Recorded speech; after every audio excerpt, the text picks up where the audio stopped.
ایک بار ایک بزرگ جنگل سے گزر رہا تھا کہ اچانک اس کی نظر ایک لنگڑی لومڑی پر پڑی جو بے بسی کی تصویر بنی ایک جھاڑی کے پاس پڑی ہوئی تھی۔ درویش کو خیال آیا کہ یہ بیچاری نہ شکار کر سکتی ہے نہ کہیں آنے جانے کے قابل ہے، تو یہ اپنا پیٹ کیسے پالتی ہوگی؟ ابھی درویش یہ بات سوچ ہی رہا تھا کہ ایک شیر کسی گیدڑ کو منہ میں دبائے ہوئے وہاں آ گیا۔ لومڑی کے بالکل پاس رک کر اس نے اپنے شکار میں سے کچھ کھایا اور باقی وہیں چھوڑ کر چلا گیا۔ اس بچے کھچے گوشت سے لومڑی نے بھی اپنا پیٹ بھر لیا۔ درویش نے اسے محض ایک اتفاق سمجھا، لیکن جب دوسرے دن بھی ایسا ہی ہوا تو اسے پکا یقین ہو گیا کہ اس معذور لومڑی کو رزق پہنچانے کا یہ انتظام اللہ پاک کی طرف سے ہے۔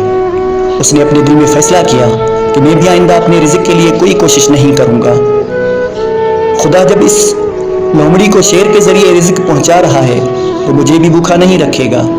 یہ فیصلہ کر کے وہ درویش ایک جگہ اطمینان سے بیٹھ گیا۔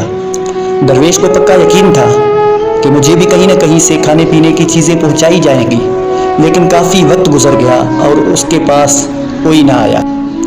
حتیٰ کہ ایک دن پورا بیت گیا۔ بھوک اور پیاس سے اس کی حالت خراب ہونے لگی، اور اسی دوران اس کی ضمیر نے اسے جھنجھوڑا کہ ایک کم ہمت انسان تو اس لنگڑی لومڑی کی طرح کیوں بننا چاہتا ہے جو دوسروں کی محتاج ہے؟ اس شیر کی طرح کیوں نہیں بننا چاہتا جو خود بھی کھاتا ہے اور دوسروں کو بھی کھلاتا ہے؟ اگر آپ کو ہماری ویڈیوز پسند آتی ہیں تو ہمارے چینل کو سبسکرائب کر دیں اور بیل کے آئیکن کو آل پر کر دیں تاکہ ہمارے آنے والی ہر نئی ویڈیو کی نوٹیفیکیشن سب سے پہلے آپ تک پہنچ سکے۔